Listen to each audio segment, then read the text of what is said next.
Oh, hi, podcast listeners. There's many ways you can listen to the Real Nerds podcast. You can subscribe on iTunes. You can also subscribe on Stitcher Radio.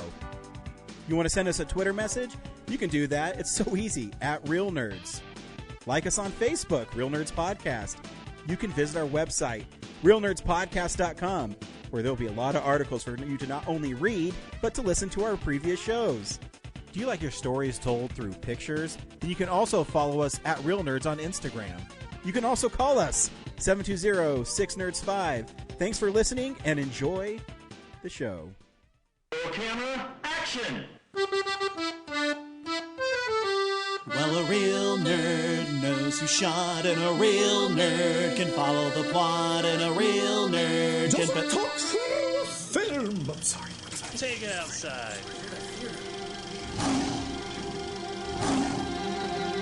Well, a real nerd knows who shot, and a real nerd can follow the plot, and a real nerd will give it all they got.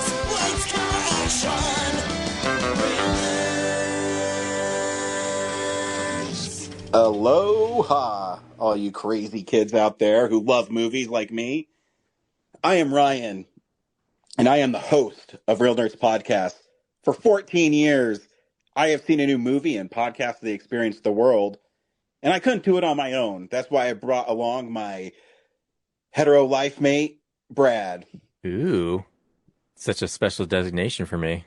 Yep. I feel like I should. Isn't your wife also your hetero life mate? Yeah, but she's not here right now, so. Oh, so I'm just your side piece. Yeah. You're okay. Second fiddle. I'm just the late night booty call. Yep. Now you know where you stand. Yeah. Brad, how are you? Just racing towards. I think I said last time the Esquire movie's turning into a feature. So. Oh yeah. Chasing that dragon. Very cool. So yeah, and a lot of people are encouraging it, and I'm just like, okay, yeah, I should probably. This might be my only chance to do a feature, so I'm like, okay, I'll take the next 2 weeks to figure out how to add 30 minutes to the script. So I'm gonna tinker with that. Just do a trash bag blowing in the wind. That won an Academy Award. So just take a break from the plot, and all of a sudden I just spend 10 minutes watching that bag float around, and then cut back to the story. That'd be pretty art house avant garde. Hell yeah. And yeah, I for one want to see it. Yeah, no, I've got some pretty good ideas. It's just a matter of getting the details down of what people have to say, and then it's going to require building sets. So, wow, I want to do it, but I don't want to spend a lot of money. So, yeah, how you doing? I'm good, man. Just work all the time. Nothing that exciting. I did go to Las Vegas this week. Wink, wink. And I checked actually I have a really funny story. So, I go to Las Vegas to see Rod Stewart. And the first night I was there with my wife, and he sang her favorite song that he sings, that he hardly ever sings live. And my wife cried, and it was awesome. I go, love making your wife cry. Yeah, she loves Rod Stewart like I do. And he was really good. It was his 200th show in Las Vegas. So he played 4 more songs than he normally plays, and it was almost 3 hours long, the concert. So it was really fun. And then on Friday, my cousin and his wife came with us because they renewed their wedding vows, and I wanted to see Rod Stewart again, and Laura decided to go with my cousin and his wife to go see RuPaul's Drag Race. And so I'll tell the funny story first. So here's a hint if you go to Vegas to see Rod Stewart or anybody. I got tickets on the stage right, so it would be my left. And I was 7 rows back. And I mean, yeah, they're still expensive, $200. But if you get them in the center, they're $800. But Rod Stewart's stage wraps around the seats on the left and stage right. So he comes over there quite a bit, and you're actually in the front row when he comes over there. So, he was singing Downtown Train, and he's like walking towards me and singing and, being Rod Stewart. And all of a sudden he stops and he points not at me, but right behind me.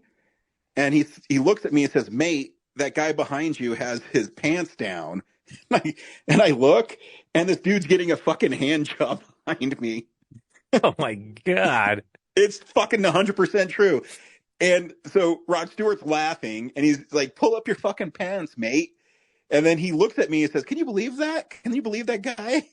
And so I had a Rod Stewart talk to me about a guy getting a hand job at his concert. And you're like, why wasn't I invited? Yeah. Right here. So it's kind of surreal. I'm like, man, I'm talking to Rod Stewart about a hand job. What the fuck is going on? And it was so surreal. And no one, because I'm part of his fan club on Facebook, no one mentioned it. And there's a lot of people from the fan club there. And so I said, "Did anyone else notice what was happening behind me at the concert?" And this lady says, "Yeah, I was right there too." And I heard him tell that guy to pull up his pants. I didn't know he was getting a hand job. Yep, that happened. But then for as long as I've watched Rod Stewart, he kicks signed soccer balls out into the audience during his encore. And I've never come close to getting one. And He so took he's one to the singing- face. yeah. He was singing Hot Legs, and he doesn't really kick them anymore because sometimes people Break get a hit in hip. the face and they literally sue him for it.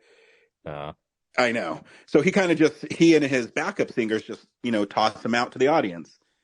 And so on the second show, one of his backup singers grabbed a soccer ball, and she looked at me, and I said, "Yeah, throw it to me. And she threw it right to me. Aw. Yeah, I know. Are they And signed too? They are signed. Yeah. And so I got it, and then I felt kind of bad because I noticed the ladies in front of me never stood up. And so, I mean, it was literally just a clear path to me.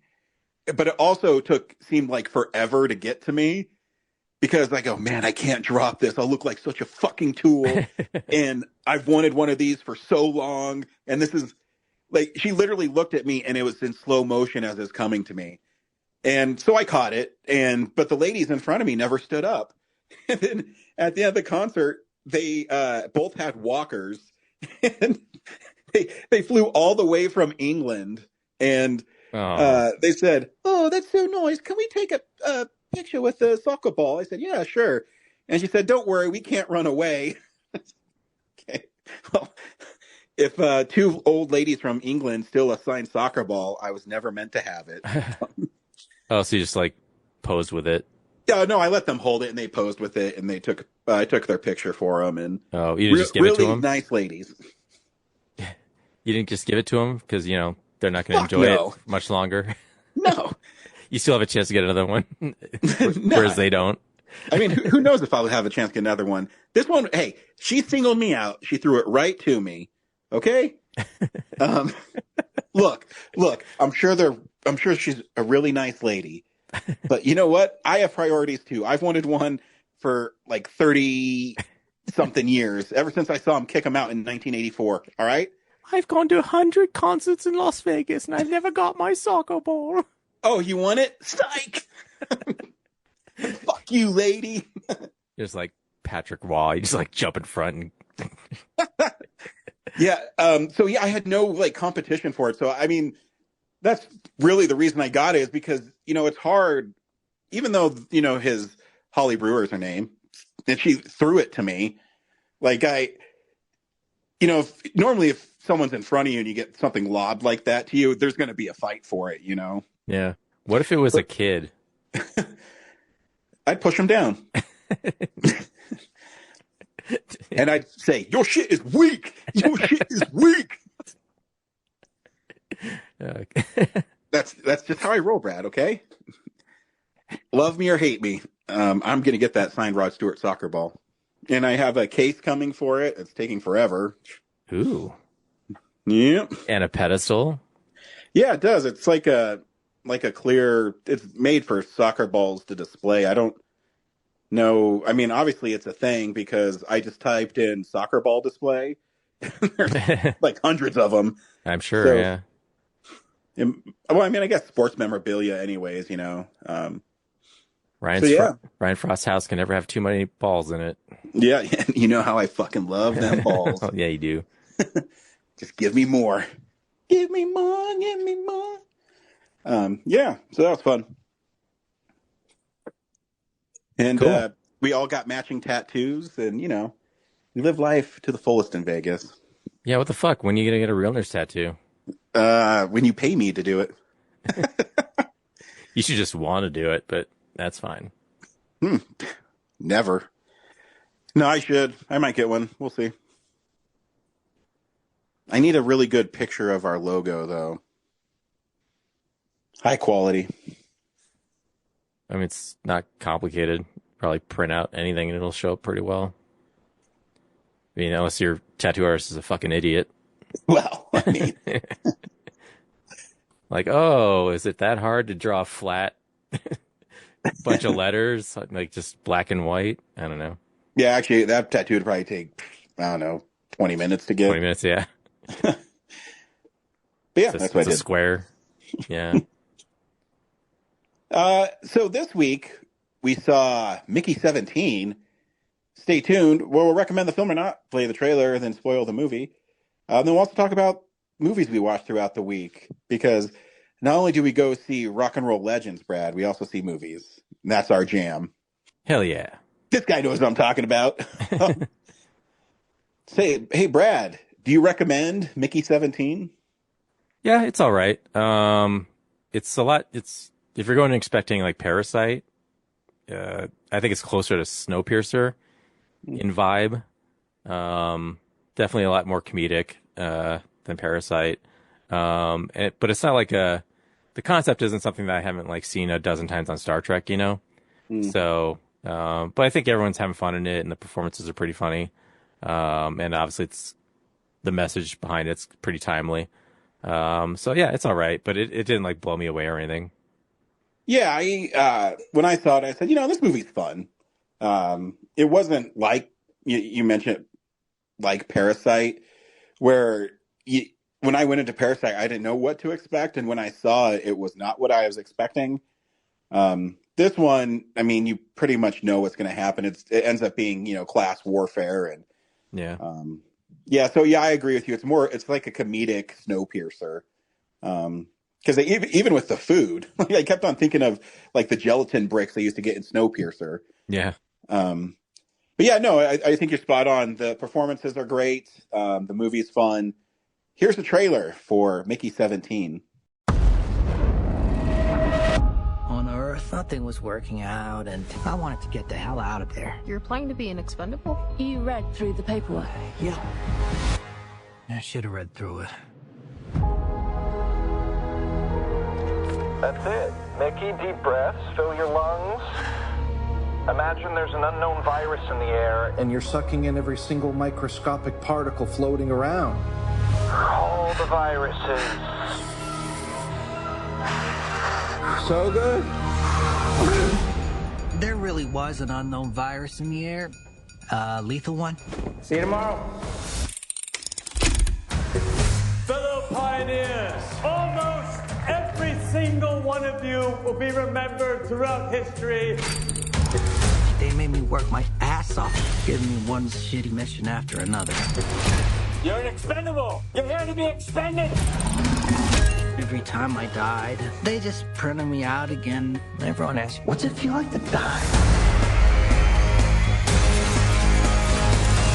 The ship was filled with mostly dickheads. But Nasha, she's always loved me. That's when everything changed.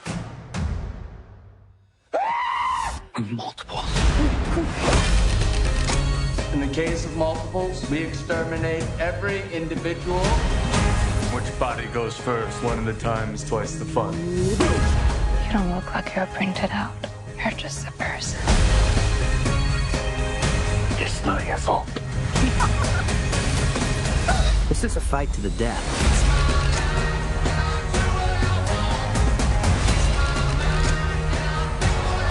simple fact is, we're in a state of war, and our survival is in the balance.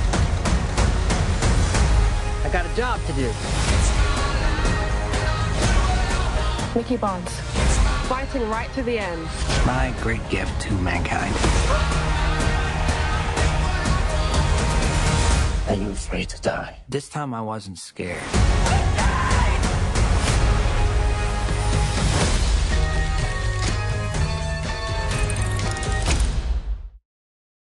I mean, the trailer pretty much gives you the premise. Robert Pattinson plays a guy named Mickey, who is, well, what they don't say is he's trying to get away from Earth because he owes money to mobsters. And he decides the best way to get away is to get on this, I guess it's a colonization mission with a disgraced politician played by Mark Ruffalo. Yeah. And he's basically building a cult, but yeah. With red hats, go figure. And the only way he can for sure get on this next flight is by becoming an expendable. An expendable is someone who they use to make basically a clone of, but they get made as a copy, like a Xerox machine.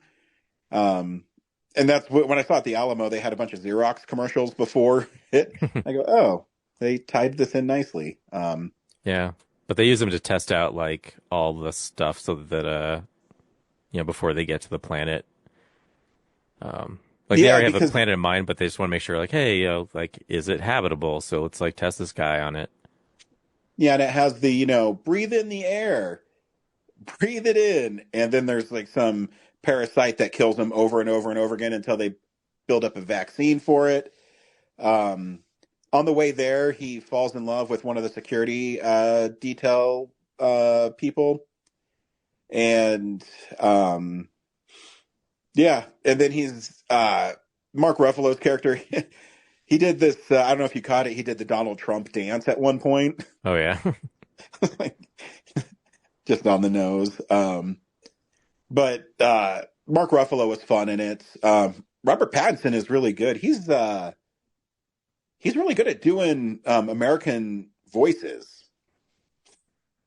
Yeah, I mean, he had to be that vampire for a bunch of years, so. Oh, yeah, that's right. Remember when we watched all those movies? Or did I watch them all? You and James watched them. The last one? I haven't seen any of them. Oh, you didn't even see the last one? I thought you weren't on that episode of Real Nerds? No, I missed that one. 13, 14 years ago. No, if we do that missed movies thing again, that's probably what I'm going to like pull. It's a Twilight movie. You know what? When we do, we have to watch random movies that we haven't seen. I'm just going to put the Twilight Saga, and someone's going to have to watch all 4 of them. Yeah. So, Mickey 17, like on one of his missions, he falls into a crevasse and they think he's dead. So they print off another one of him.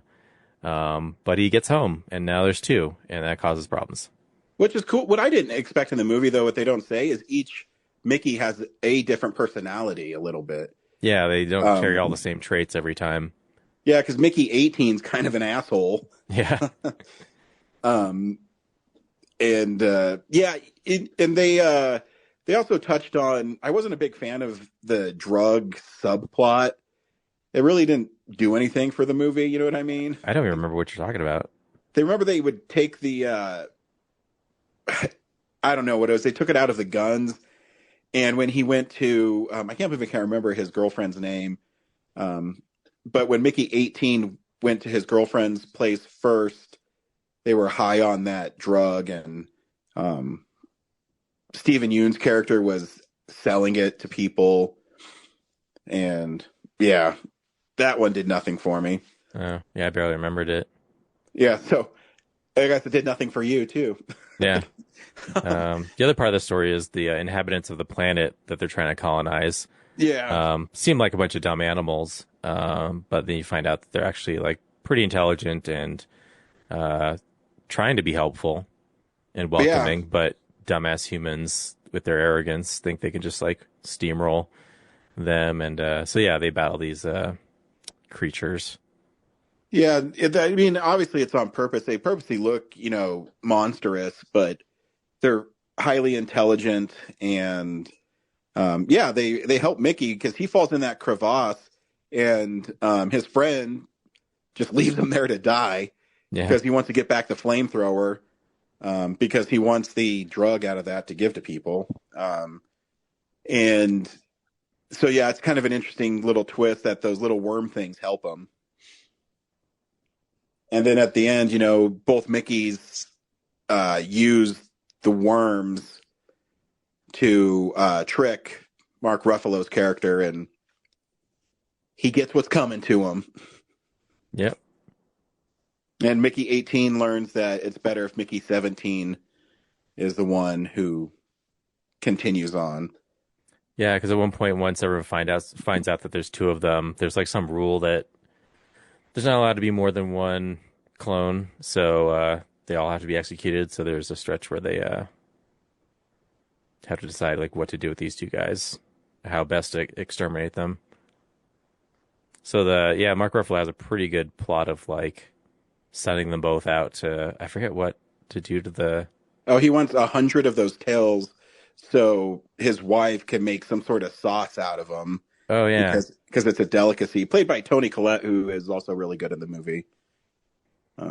Yeah, her and Mark Ruffalo is just like these cult leading rich people. Just like, yeah, it's so fun to watch. Yeah, and how even how they treat Mickey is fascinating because he wins the dinner with, both of them, and he ends up eating something that kind of poisons him. And they say, "Well, just let him die." No, we'll give him this experimental drug to see what happens. Yeah, and they poison him to test out the thing on him. Yeah, it's really it's really fascinating. So it deals with class issues again, not as well as Parasite. I felt Parasite sort of came out of nowhere, and kind of sucks you into that world. And while this movie is fun, I haven't seen the Star Trek like you have, but nothing in the plot surprised me too much. Not that it's not well made, not that it's not well acted. I still think it's an entertaining film, but yeah, I don't know. I was waiting for a surprise, I guess. Yeah. Yeah. That's not all I got to say about it. Yeah. That's all I got. Yeah, all the CGI on the worms is pretty good too. Like I never felt like they were like. I didn't really feel like there was an uncanny valley with those things. No, even when they did the close-ups of the leader's eye. Oh yeah. Which I don't know if it was practical. It could have been. But getting those creatures to emote the way they did was pretty well done. Yeah. Next up is a segment I like to call What We've Been Watching. So, this is the stuff we've been watching. Brad, what'd you watch this week? Not a lot. I watched some documentaries. There was one, I forget what streaming service, it was probably Paramount Plus. Happy Happy Joy Joy, the Ren and Stimpy story. Oh, fun. Yeah. Growing up, my mom hated that show and didn't want us watching it. So I pretty much missed out on it. So I learned a lot from this documentary. Mostly how the creator sucks. Oh, I didn't know that. And has ruined the legacy of the show. Yeah, it was a pretty groundbreaking show back in the day. Obviously, came out on the new Nicktoons lineup. You had Doug and Rugrats, and then this really fucked up show called Ren and Stimpy. And then the creator of it was really like rude to like his animators and everything, and did not take criticism from the network very well, and basically got the show canceled for being so difficult to work with. So yeah, I think it lasted like 2 or 3 seasons. And then it was later revived on Spike TV for a short run of new stuff, which I missed out on too. But the big thing is like later in life, he got involved with younger women, like really younger women. And yeah, Gross. got into trouble for that. So that kind of really ruined the legacy of that show. But yeah, still inspired so many animators, and like really kind of springboarded into like, that style of animation is kind of like what SpongeBob is today. Mm-hmm. So yeah, like plenty of stuff came out of that, and like the animators from that show just went on to do bigger and better things. Yeah, so that was pretty interesting. And it's a lot like Rick and Morty. Yeah, I feel like Rick and Morty came more from Adult Swim sensibilities, but I mean, in so much that the creator of it, oh yeah, was difficult to work with and preyed on young women. Yeah, that's a recurring thing, right? Mm-hmm. Because yeah, there's some other show that had that too. I feel like, anyway, the other documentary I watched was 1982, The Greatest Geek Year Ever. It's just a documentary about how all these like great cinematic things came out of 1982, which we did auditorily on our show. Idea. Yeah, but they have interviews of professional people talking about the films. But towards the end, it kind of devolves into like other like sub avenues of.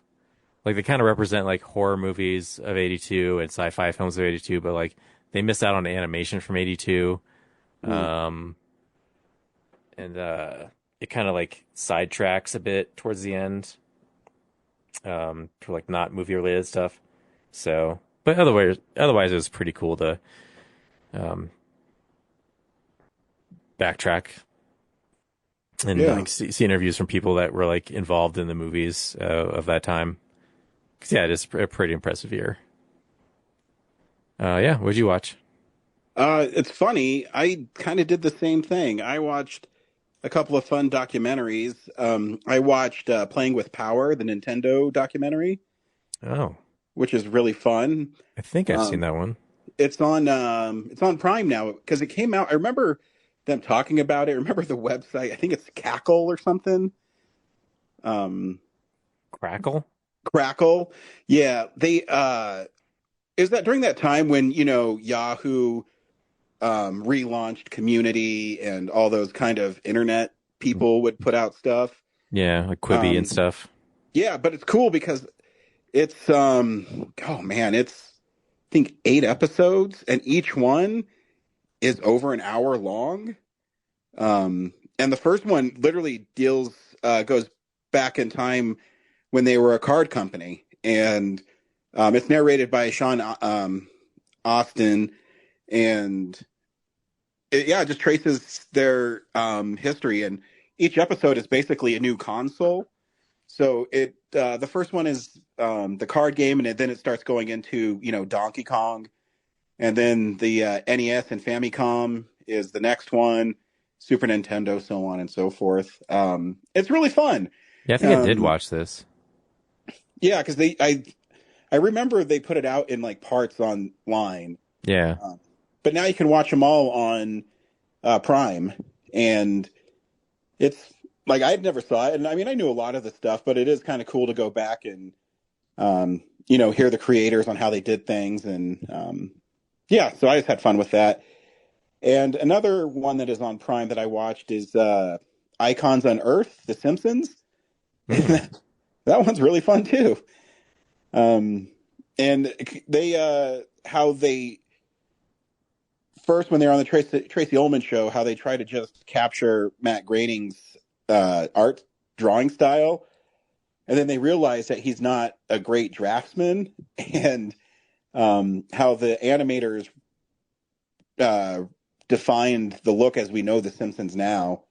A little rounder eyes and a little more pleasing aesthetically. And Matt Groening, he's not in the documentary, which is a little weird, but he was all for it because he knew that, he comes from comic strips, and these guys really just, helped build The Simpsons how it was. But it does have a lot of interviews with the people behind the scenes, which I always think is fascinating. But yeah, it's cool because I did that. Prime, has an algorithm, and it there's a bunch of other icons thing. And the next one I have on my queue is Batman, which is the Batman movies. So that should be fun. Yeah, that's all I watched this week. Sorry, I'm looking up to see. I feel like I've seen all these that you're talking about. Yeah, I've heard of the Icons Unearthed or Unleashed. I forget how they say it, but I know they started putting them out on Blu-ray, so they've had to have been on TV or something. I don't know. Yeah, I can't Google it. It's like I put Amazon Prime Icons Docs, and they're like, "Would you like to download this developer software? Do you want these icons like the logo?" Useless. All right. Anyway, cool. Yeah, that's why I watched this week, because each one of those documentaries they're like 8 hours long each. But they're fun to put on and kind of just watch something like that. Yeah, I'm seeing all like the blueprint art for the Nintendo one. I'm like, yeah, I'm pretty sure I watched that and talked about it. Sweet. Yeah, that's all I watched this week. Remember on G4 when they had like basically docs for video games with like Tommy Tallarico or whatever? Yeah. Yeah. I miss those. Yeah, I miss what was the name of the show with Olivia Munn and Attack of the Show? Yeah. I like that show a lot too. Yeah, just those like docs of like Shigeru Miyamoto and everything. Just just on rotation. Back when gaming was awesome. Did you download the new Nintendo app, Nintendo Today? No, not yet. No, it's fun. Yeah, I don't know. I feel like I could get the same stuff from the web. Like you can, but they will send you like daily updates, and then they have. Yeah, I mean it's cute. You can pick your theme of your app. Mine's Mario, but you can choose Zelda, Pikmin, Donkey Kong, and Splatoon. So they'll send you updates every day, and then they have classic game guides on there. So it's fun. Did you get the music one? I did. Yeah. That one's fun to listen to too. I'm so anxious to like get back into my storage unit and get my old Game Pros to like flip through the earliest ones to like relive all those fun ads and things. And yeah. I know that's the one thing, we talked about it before, getting rid of stuff. I wish I still had my Mortal Kombat Game Pros, and I've always wanted to steal the Game Pro Guy rating system and put it on our website. Oh yeah. I just have to get my ass to like to sit down and turn your head into a graphic, which I've got one done. Yeah. I mean, if you could actually help out the podcast, that'd be great. Yeah, I finally do something on this fucking show. Yeah. Yeah. Make it more unique. Do some actual graphic design for once. Yeah. Well, because because right now when I write all my stuff, I do like A through F grade, but I would kill to do like put the icons for the Game Pro stuff instead. Maybe I'll do that tonight. Just like finish editing these episodes and just get right to it. And I won't do like a 1.5 and a 4. I'll just do 1 through like 5. Yeah, no, that's cool. If you go to, there's actually a website where you can download the stuff for free. And you could just, tweak it so I could go on our website and put it on there, and you could size it the right way, because I don't know how to do that shit. You're smarter than I am. Yeah. Because they have the 0.5s, and I like the 0.5 because remember, I think it's like 2.5 where he has the thumbs like that sideways. He's like, Yeah. I don't remember them, but I always wanted to do that because I thought it'd be really fun. It's just such like a specific thing of like, what's the difference between like a 2.5 and a 3, Oh yeah, no, it's fine. Yeah. I mean, I do A+ and stuff, but I mean, it's not that big a deal. I think, in an ideal world, I'd have like good, bad, mid, but yeah, 5. I can't get behind in the honor, like homaging that. Yeah, because you have that weird thing, it's just like I don't rate movies more than 3s. What? Yeah, I can open up your letterbox, and you probably have like 3,000 movies at 3. Yeah, have you seen the movies I watched lately? They are 3s.